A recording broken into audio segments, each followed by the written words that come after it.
365, no sleep. Wake up. 365, no sleep. Wake up. Welcome to another episode of Gain and Retain 365, where our goal is to educate and motivate aspiring entrepreneurs. Today we have a very distinguished guest, and I will allow him to introduce himself. Hey, you all listen. My name is Pastor Byron Calhoun. I pastor St. John Baptist Church in Lone Oak. But also the Lord put on me to start another ministry called Church at the Club, where we do that every first Sundays. Retired military and work at the federal courthouse. And I'm just happy to be here to talk about the book and the CD and just some of the things we have that the Lord is doing for our future, man. So thank you so much for allowing me to come, man. Yes, sir. Major, man, I'm proud of what you're doing here, man. Thank you, man. Like, that's a major blessing, man. A major blessing, man, and your goals and everything. Yes, sir. Yes, sir. Man, Brother Calhoun, we appreciate you for coming, man. Yes, Taking sir. time out your busy schedule. Yeah, This man got a lot going on, but he made time to be here today, and we are grateful. We're really grateful. Yeah, man. So, yeah. how's your morning going so far? Man, it's going good, man. Monday mornings are kind of hectic for me, man. I But hey, understand. that's cause the weekend. But it's a good kind of hectic. Like, honestly, man, when cats like you reach out, man, it's a blessing, man. Like, I find ways to make myself available to make this happen. So Appreciate that. I gotta do it, man. For anybody like you or your standard and caliber to even reach out to somebody like me for this, I'm grateful. So every morning I'm alive is a good morning, man. Okay. Man, I appreciate that, man. Man, let's jump into this thing, man. How long have you been in the ministry? Man, I've been in the ministry now. Man, I've been in the ministry now since 2004. Okay. Really, my whole life I've been in church. But man, I started off as a preacher, called preacher. Became youth pastor. Did that for 5 years. Okay. And then from there became senior pastor at St. John. So man, it has been literally the past 15 years have been me in the pulpit, some way, shape, form, or fashion. Okay. And before that was a musician. I was a drummer at the church, man. So I've been in church. I was that guy that the grandmothers talk about. When you say you was in church the whole time, that was me. That was me and my family, man. Yeah, you was there for Sunday school, regular service, the following service. BTU, 3 o'clock. All that. All that, man. Okay. All that, man. Okay, so it's in you. It's you in grew there, up man. in this realm. It's in there, man. Okay. Yeah. Okay. Man, so what motivated you to start church at the club, if you don't mind me asking? I'm going to tell you the truth, man. I wanted to reach out to those that felt like they have been thrown away by everybody else. And so we all have people in our family that deal with different struggles. We have people in our family and friends that deal with certain things, but they don't feel comfortable in the four walls of a church. They're good people, Right. just made bad choices. And they still need somebody to love them. If you ever talk with them one-on-one, they'll let you know they are more intelligent than a lot of people think or what society says they are. And they just need a place where they can still worship and feel free. So Church at the Club is a no-judge zone, and I wanted to make sure that I took church outside of the four walls and make sure I reach people where they are. You know, the Bible says that sometimes you have to become all things to those people. So Jesus came as a server, and I wanted to make sure I did the same thing, that regardless of how dirty you are, I still want to come to you. Regardless of what you deal with, I want to come to you. I like it. Somebody have to do it. Somebody have to be bold enough to do it, man. So I flirted with myself for about 2 or 3 years because I knew I would lose some traditional friends. But I did it, man. I did it. The people who love it, love it. The ones who kind of question it, they don't. But you would be surprised at the people who don't agree with it. And they said, man, I can't get with this, until they came and they said, man, I had to see for myself, and I love it. I mean, we have testimonies on our Facebook page, Church at the Club, where people are actually saying that. Man, you know what, man? I mean, if we truly aspire to be like Christ, he went and he reached those who were in the streets. He did. You know what I mean? He did. He wasn't spreading his message inside of four walls, inside of a church. You know? Right. So he was walking by, man. He didn't come to be served. He came to serve. give his life as a ransom. That's it, Yes, man. sir. And so, man, I have to take ministry to the people and find them where they are. Yes, sir. So it's built. Church at the Club is actually built for a transitional place. If you notice, we only do it first Sundays. That's it. It's to get people adapted to get back into a regular service. But they have to make sure that, okay, can I trust them again? It's a segue. It's a transitional place. And you'll be surprised that the people who even become part of our ministry, even in Lono, through Church at the Club, man. Believe it. So they come see you on that first Sunday, and then second Sunday they might come visit you in Lono. It has happened many times. I believe it. And one of the young ladies, believe it or not, is now a Sunday school teacher in our ministry at the church. And it started at Church at the Club. Started at Church at the Club. That's man. amazing. That's where we met, at Church at the Club. That's amazing, man. Yeah.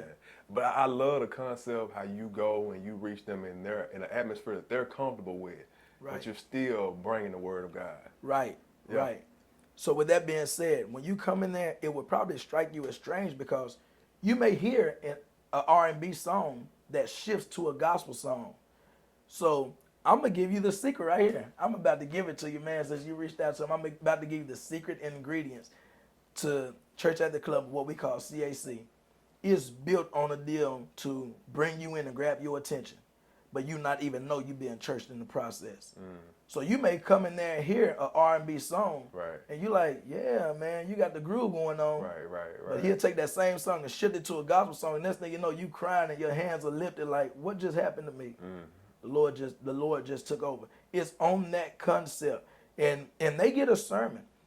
This coming up first Sunday that we're about to have now, I'm about to do an old school service in the club. Okay. I got an old school guy that's about to come in and preach. I have an old school choir that's about to come in. So I got an old school crowd. I'm about to do an old school down memory lane Church at the Club. Okay. Seriously, man. So that's what it is. It's built on that concept to get your attention, suck you in, and somewhere in that middle, it's going to shift, and you not even know what in the world just happened to me. And people have met salvation in the club. That's People have had breakthroughs. At the club. Literally, we had one service where we had to, after we loaded up all the equipment and was turning the lights off, a girl was still at the front worshiping. Still. And I mean, that from the time service was over to the time we got everything packed up and all that was maybe an hour and 20 minutes. Because we bring everything in and we got to load it back up. Exactly, right. And she was still at the front. She was still at the front worshiping. That's man. powerful. That's It is, powerful, man. And this, man, listen, the Lord is not bound by location. No, sir. No, sir. The Lord will shift this place, this studio that you have. He will shift this studio to a sanctuary all by His presence. Exactly. That's what He does. That's who He is. Yep. He's everywhere, man. Everywhere. Yeah. I love it, man. I Man, love it.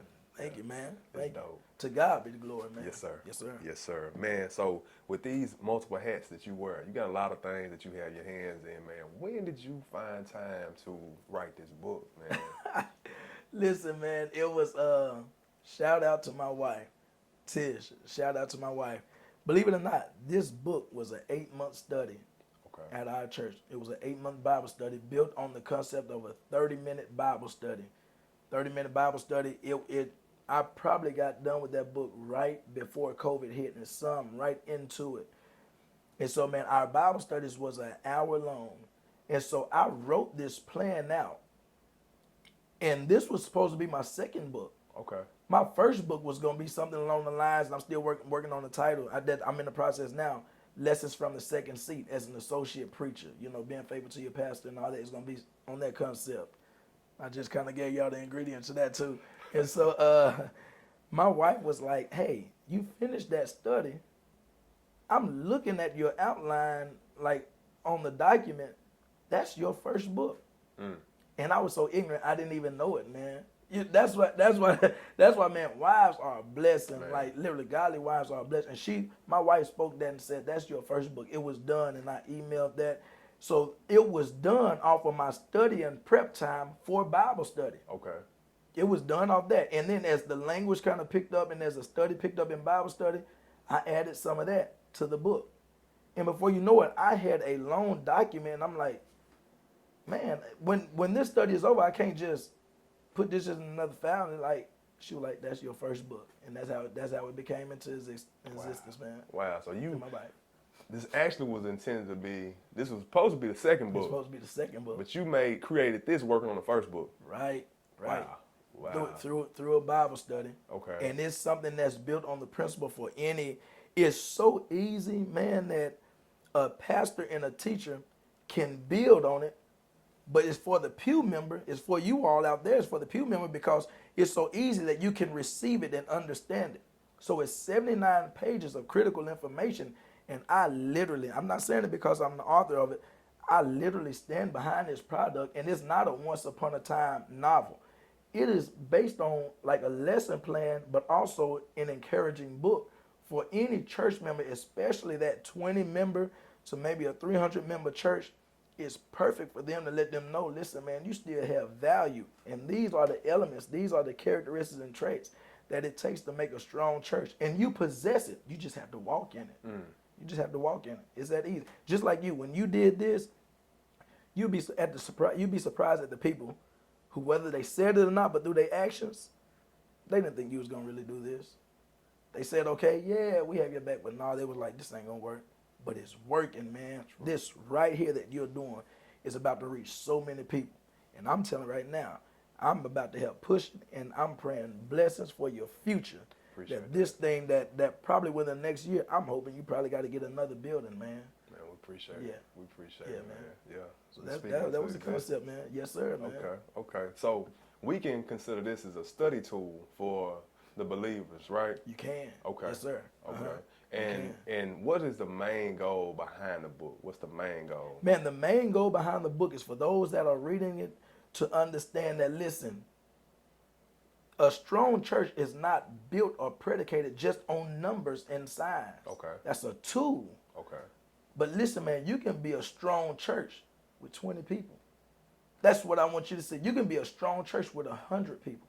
You can be, it's built on the size of your faith, on the size of your love, on the size of your consistency, on the size of your authority. These are chapters in the book. Okay. On the size of your spiritual awareness, on the size of you being a server or a doer. These are all chapters in the book. It's built on that concept versus just a church full of numbers where nobody is really working.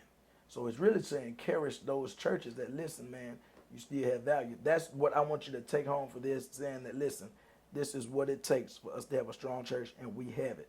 Now we just have to build on the foundation we already have. Because you got a solid foundation. Solid foundation. Built on rock, not on sand. That's it, man. I got you. Shundo. Y'all hear this man preaching? Y'all hear this man?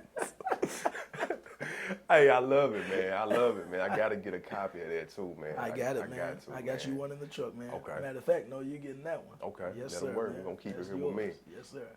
So how has it been as far as distributing the book? Once you got it finished, what platforms are you using to get it out to the masses? Good question, man. So right now, that book is on Amazon Prime right now. Okay. And Barnes and Noble. Okay. Is there.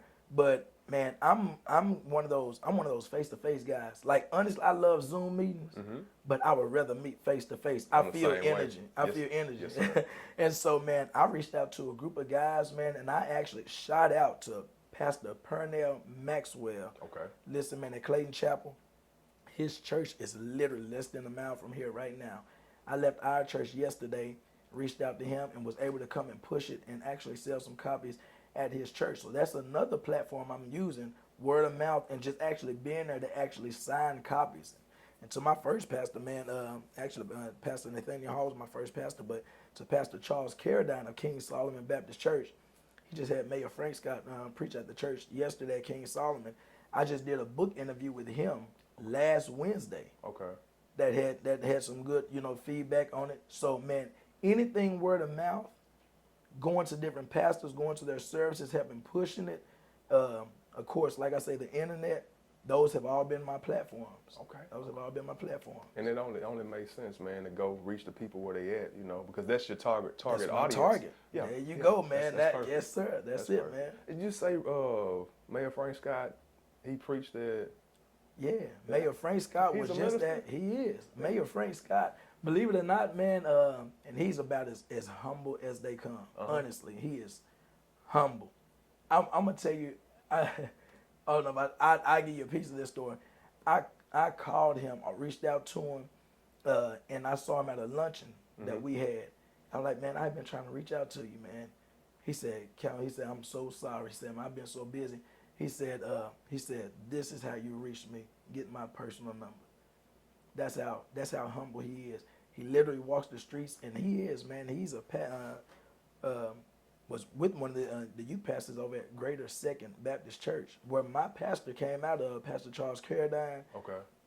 Or the pastor of the church I was at, man.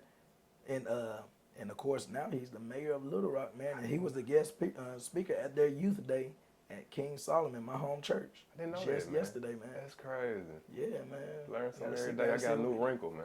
Gotta see if we can get him over here, man. Yeah, yeah, Gotta see if we most can get him over definitely. here, man. Most definitely, man. So another project you have right here, man. Yeah. One more sunny day. Yeah. Tell me about this, man. Tell me about this Man, single.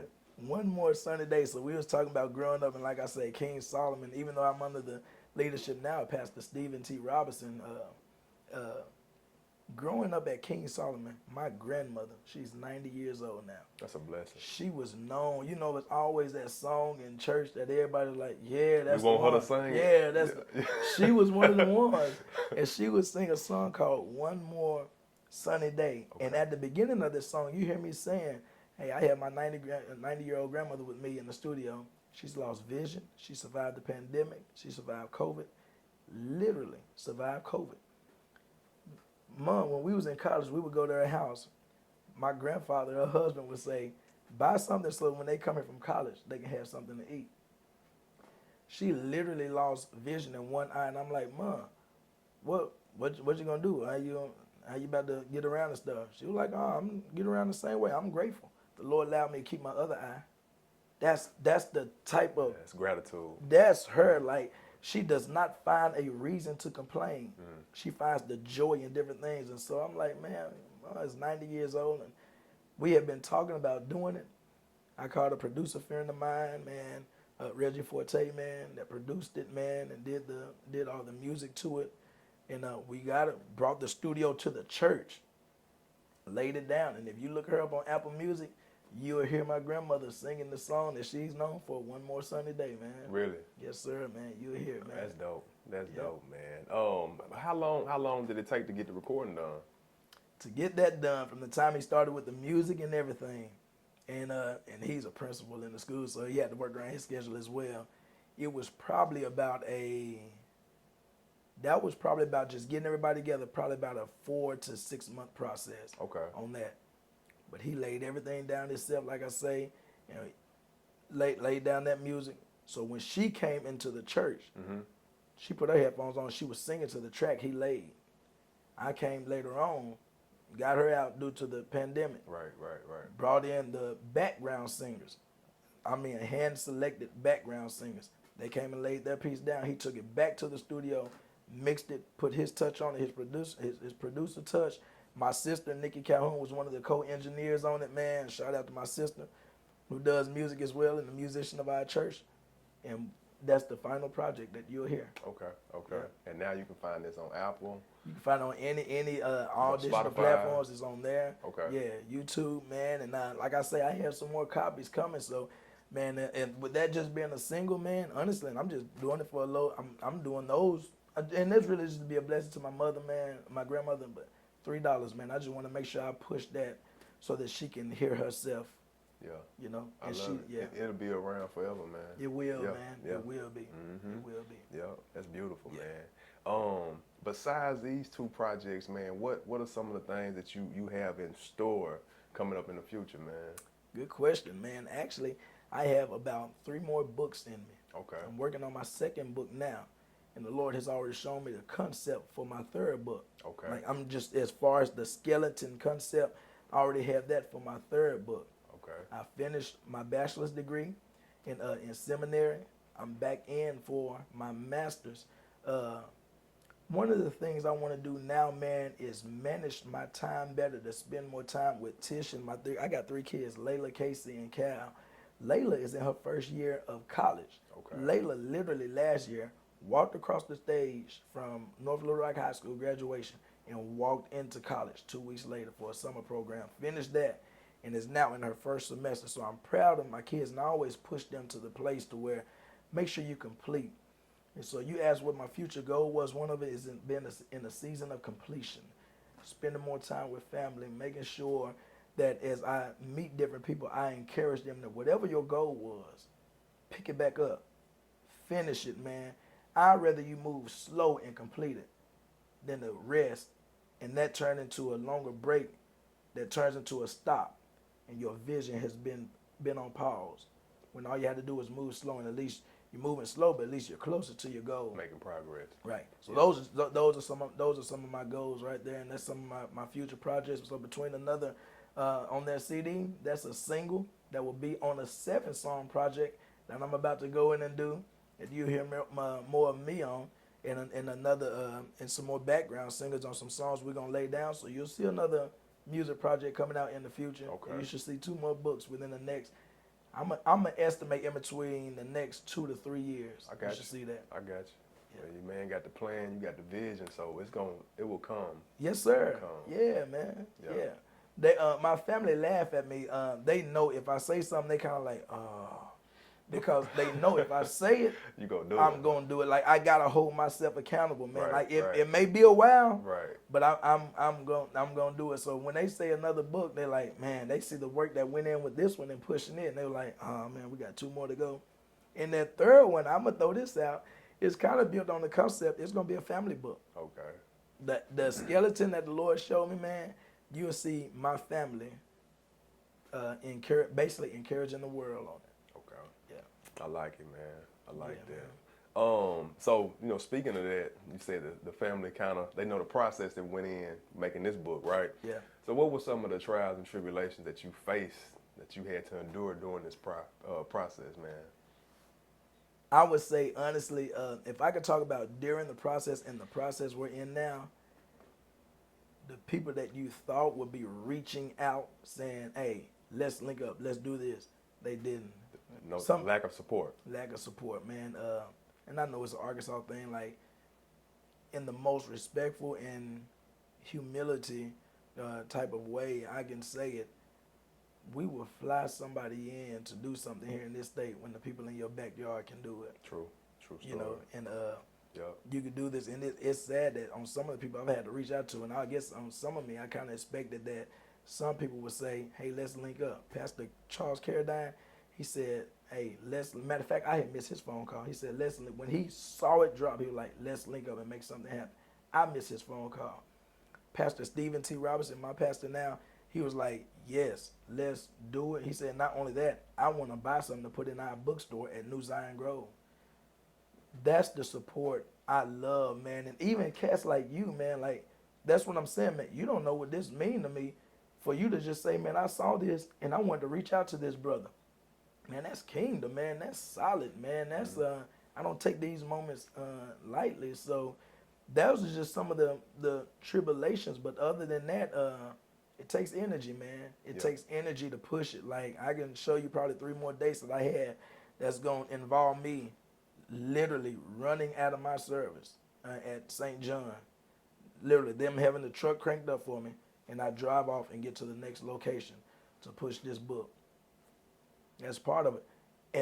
And I don't complain over it. Like, it's a blessing that the Lord gave me legs and gave me hands, gave me energy to be able to do it. Yeah. Like my grandmother, I'm gonna find a joy in it. That's it. Like she found joy in still having sight in one eye. That's it, man. Yeah, That's still it. being grateful, man. Yes, sir. But I kind of want to piggyback on what you were saying about the lack of support, especially in the hometown, the home state, right? Right. And we look at what Jesus went through when he went back home to spread the gospel to his home. Right. They wasn't receptive of his message. You know what I Right. mean? And that's where he's Right. from. Yeah, man. So what could we expect? I think that's why I'm kind of cool with it. Now. With that being said, man, I've had some major support. I just figured it would kind of be more of it. Yeah, Yeah. And like it is scripturally, man, a prophet is without honor in his own hometown sir. sometime. Yes, And I don't know if I would just say I'm dishonored. Like I said, I think it's more of a support with me. But you're absolutely right. And this is it, man. The funny thing is, like, I knew it. Like, I knew getting into this, there would be disappointment. But you can either spend your life focusing on disappointments and depression, or like I preached at our church, St. John, where I've been pastoring now for 8 years. You can celebrate your resurrection. So you can either put more emphasis on your Friday, or you can put more emphasis on your Sunday.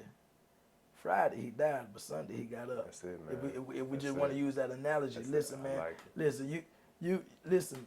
Your resurrection, your joyous days, has to have more emphasis than anything negative. When you celebrate more negativity, you literally are giving the devil the keys to your demise. True. I choose to be happy. So in my emotional bank is anger, depression, joy, happiness, along with probably 50 more emotions. Regardless of what society does, so you're that person that ran that red light or something didn't work out, you choose your emotion. Yeah. So you can either choose to be happy or you can choose to be mad. I choose to find joy and make myself happy, even when I should be mad. I got you. You live longer. Yep, you will. Yep. You live And you'll feel better too. You ought to write a book on that, Doc. Hey, listen, You'll man. feel better, for real. If y'all don't hear nothing else, forget what I said. Replay this part back. When this comes out, replay that part. You will feel better. Mm-hmm. That may not seem like it was much, but brother, you just hit a powerful statement. It's true, man. Yeah. It's true, man. Yeah. So, man, let me ask you this, Brother Calhoun. What words of encouragement, what advice would you give any aspiring entrepreneurs that want to get started? No matter what they want to do in life, what would you tell them? Man, listen, I want to look at you all directly. Jump in the deep end. Jump in the deep end. Go into it knowing that there's going to be a share of negativity, naysayers, but whatever you do, keep going. If you look on my Facebook page right now, I hashtag everything. Stay focused. Stay focused. When you find self-focus, when you can stay focused, you would zoom in on what you need versus what you don't need. And when you learn how to stay focused, when you can keep your focus, and you jump in the deep end, you know that it has to be done. Self-discipline is very vital. Listen, that means it's a matter of going out with friends or making sure you write that last paragraph of the book. Going out to celebrate a party or making sure you sign up for that next class. You find ways to make sure, because your name is on it and your name is important. Matter of fact, a lot of times your name is all you have. And so my word of advice, my word of encouragement to anybody that's wanting to complete anything, jump in and simply do it. There's no such thing as, well, I didn't have any money. Do it anyway. There's no such thing as I didn't have enough time. You have the same 24 hours that he had when he started this studio. You have the same 24 hours that I had when I woke up. But the thing is this. People who have completed goals, their morning did not start at 8 o'clock in the morning. No, his morning starts at about 5 in the morning. Yes, sir. My morning starts at about 5 or 5:30 to make sure that you're mentally stable, to do my devotion, to do my scripture reading, to do my prayer. You got to start early with that. Write that vision out. It can sound silly to everybody else, but it just needs to make sense to you. I'm about to preach in a minute. I'm trying not to. Him, man.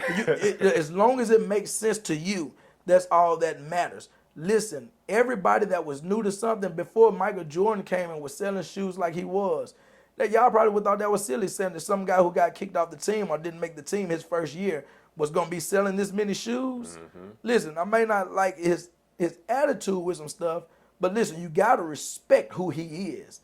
You have to respect who he is. For him to take this and to turn it into something that's reaching platforms is because he had to encourage himself, self-discipline. He had to stay motivated. He had to stay focused. That's what I challenge you to do. Stay focused and jump in the deep end. That's it, man. That's it. I don't think nobody has said it better yet, sitting in that seat, but he gave y'all the real deal, man. Yeah.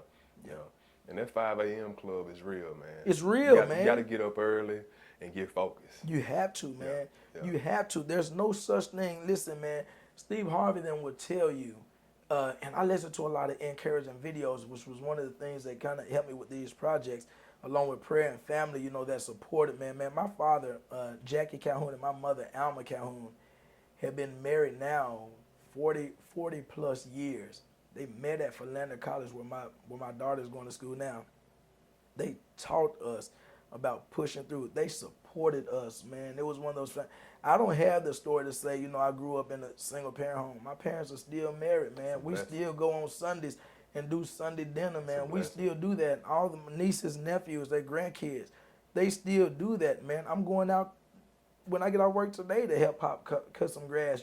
My brother who, runs the properties or whatnot, man, that taught me so much that there's some things, and if I could say this and still kind of tie it into what we're talking about, as crazy as it sounds, I never saw my mother and father argue. I remember them going to the bedroom and I heard the door slam. Yeah. But in front of us, never happened, man. Now, some people would say that's good or bad. A lot of people would say, man, that can be good and that can be bad, for you not to see it.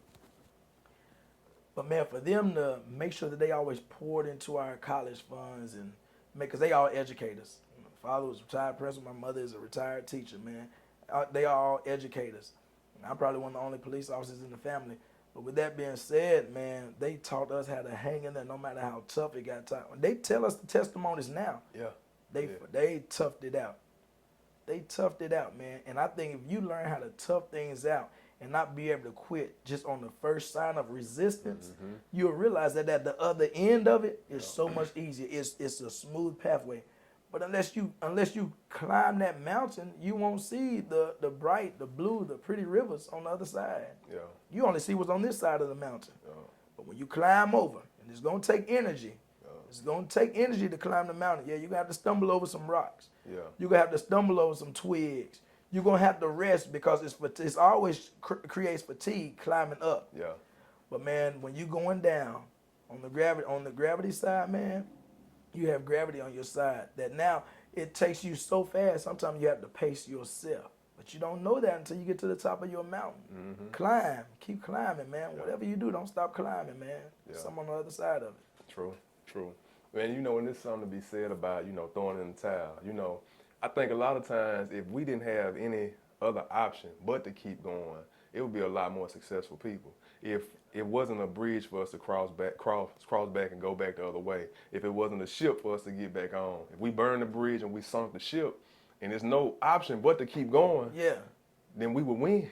Man, you gotta say that again. Hey, y'all gotta hear this, man. If Say it's that no again. other option, if you burn the bridge, you can't cross the bridge and then turn around and go back. Right. If you can't get back on the boat and go back the other way, you sunk the ship. Right. You have no other choice but to keep going. Right. What do man. you do then? Listen, buddy, you gotta keep go. You gotta keep going. You No gotta other keep option. going. No other option. So man. sometimes we need to eliminate all of our other resources Oh, Doc, you teaching now. so Doc. you can't go back. Talk, man. Now it's scary because it's like, dang, what if? But it's Yeah. no other option. Yeah, but yeah. go. Man, I love it. Man, I couldn't have said that. I couldn't have said it no better than you, man. You brought it out of me though, man. Listen, it man, made sense. that is major, man. What you said, man. It makes I have to sense, put bro. that in a book. So. Give it to him, man. Give it to him. And I'll cite my source. Man. That was you just encouraged me, man. Yeah. That was major, man, for real. Maybe we do need to delete and eliminate other options Yes, that sir. we have as a safety net. Maybe that's our problem, that we know a safety net is there. Cut the parachute, man. Got to, man. Yeah. You have to, man. Be a lot less quitting. Like, do you realize that some people have quit things they were so close to? Oh man, I'm talking about this close. So close. Victory was on the other side of the door. Right. They could smell it. Listen, man, I just preached at St. John 2 weeks ago, and I was telling them, I'm like, a lot of us, we shout in church over having the keys. I have the keys, and shout. But I'm so past that shout. You will shout over keys, but won't have enough sense to put it in the door and turn it and walk through the others. So no, and this is the season. I don't want to shout. I don't want to keep shouting over keys in my hand. Yes, sir. I want to shout on open doors. Yes, sir. I want to shout on what's on the other side. If you shout too long over holding keys, you standing in one spot and you still ain't moving. But when you walk through the door that the keys belong to, that's where the real shout is, because now you're entering into a season or into a plan that the Lord had set up for you, that the keys was only a plan to get you there. But now that you're there, now the praise is that, listen, I just arrived, man. But here's the thing, though. Here's the thing that we have to get. Sometimes, even being on the other side of that door, I always know there's going to be another side to it. So you can even shout. You can either do that. Like for this studio, that's cool. He shouted over the keys. Then he shouted when he came in. But watch this. What if the Lord have two more of these set up for his future? Which means I can't just shout over this one. Yeah. I got to start planning for these other two. And that's good. And it comes in that season. But I think a lot of people need to understand, man, that there's so much more calling your name. so much more. I can shout over this book, hey, Shundo, thank you. Right. I'm working on my second one, Doc. Right. I'm pushing this one, but working on my second one. I can shout over this music single. Right. Hey, Shundo, thank you, Lord, you did it. Now I'm focusing on these other 7 songs we got to lay down. Got to keep going, man. It's more, man. This right here, more. that's not an abundance. It's more of that. It's more. It's more of that. It's more. Mm-hmm. Yeah, man, that's it. Man, you just hit the nail. Man, I like that, man, what you just said. And I think the world need to hear that. Matter of fact, I think you ought to take that and do a live and actually expound on that. Just even on that alone, on the deletion of other options, just to make sure that what if going forward was your only option. Yes, sir. Man, that's something you may need to hit on one day, man. Yeah. We got to tap in on that. Yeah, man, that's major. Maybe both of us can tap in. Let's do it, buddy. Yeah. Hey, let's do it, man. It's strength in numbers, man. It's strength in numbers. I can bring a Bible in here and mess around and have a Bible study, or bring these phones out, man, and mess around and do it for real, man. Yeah. Jesus was sharing with the disciples, go to the other side, and Bible says that they had got into the in the midst of the sea, in the midst. That word midst, middle. They was in the middle. Which meant they had a conscious decision that as they was in the middle and this storm arose, in the midst of this storm, in the middle of this sea, either I keep going or I go back to where I came from. And this is the reality. When you are in your middle, you have a lot of decisions to make. When storms arise, do I keep fighting through the storm or do I go back to what's familiar? And a lot of us have made the mistake to go back to the familiar because that's where they came from. It's comfortable. It's comfortable. And buddy, you just said something. It's so dangerous to be comfortable. When you are an entrepreneur and when you have vision and you are a planner and you're kingdom minded, it's dangerous to be comfortable because you'll get idle and you'll get settled in that when you fell back on the more that was calling your name. And I believe if we start reaching for more, once they go to the other side, and it was ministry on the other side for them to do. I like that because as they was in the midst of their sea, in the middle of this storm, a Savior comes to them to let them know. And a Savior can be on your ship, a Savior that can walk on the sea, that can make sure that whatever this environment is producing, He holds the environment.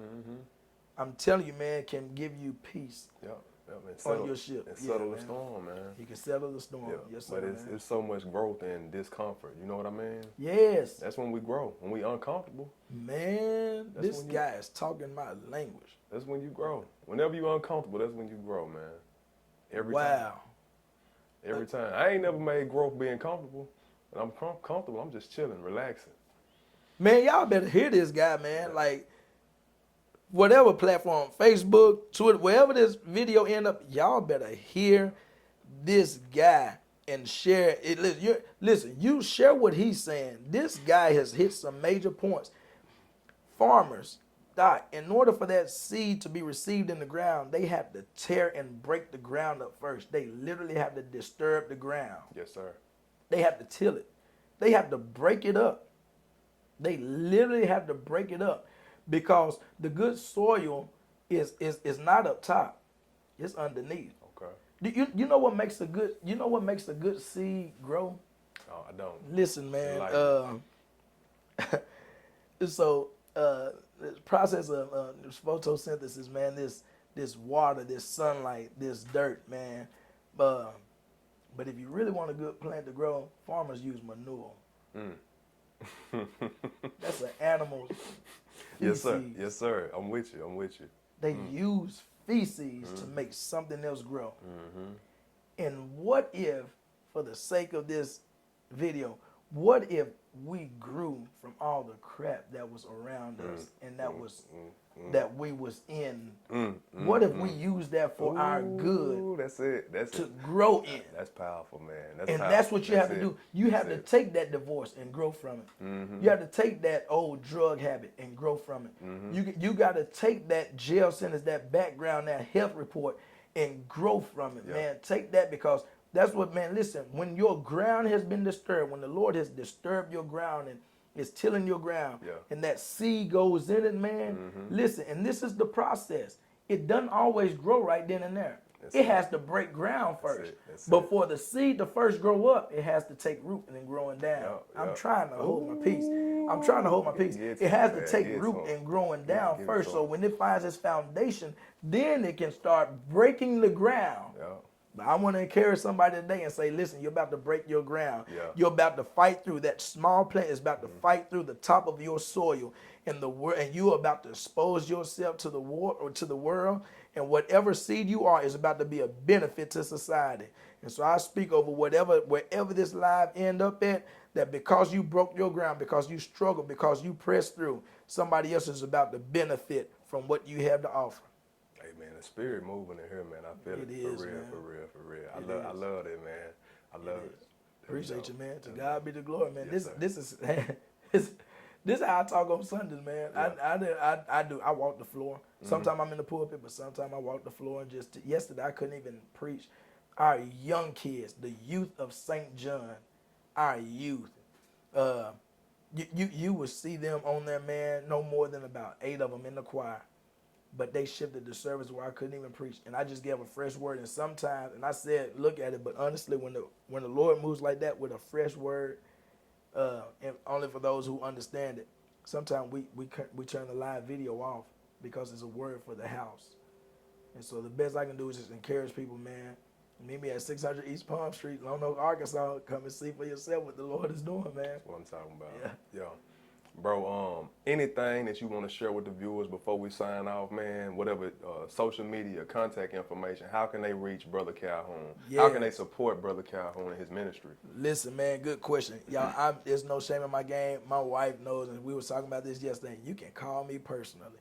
I'm at 501-744-1373. That's my phone that I answer, man. I'm very hands-on and very approachable.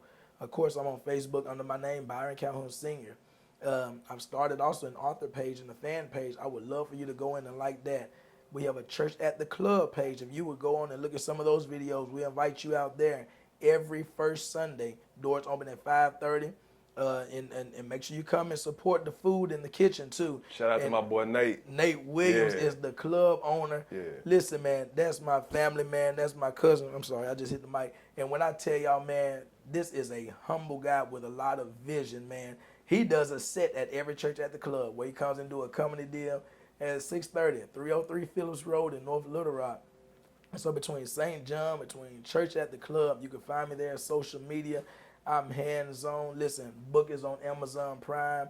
The music is on all platforms. And we have CDs that will be coming in soon that, listen, I will bring to you if you need it. Books, $15. If you can support that, we'll be so kind. But listen, man, this is it. What you see is what you get. Thank you so very much, man. Thank you, bro. Like, you don't know what this means to me, man. Man, we appreciate you. Seriously, Likewise, man. Yeah. And may God bless you on all your future endeavors, man. This is what brotherhood. This is a. I was gonna say a future king. No, this is a king right now, man, and what he's doing, and even reaching out, even supporting somebody as small as me, man. I'm so grateful and humbled by this opportunity and by this space. Oh, bro, I appreciate you. Anytime, Appreciate you, man. Hopefully we can do this again. Hey, I'm down. I'm one phone. I promise. If you call, I'm coming, doc. 365, no sleep. Wake up. 365, no sleep. Wake up. 365.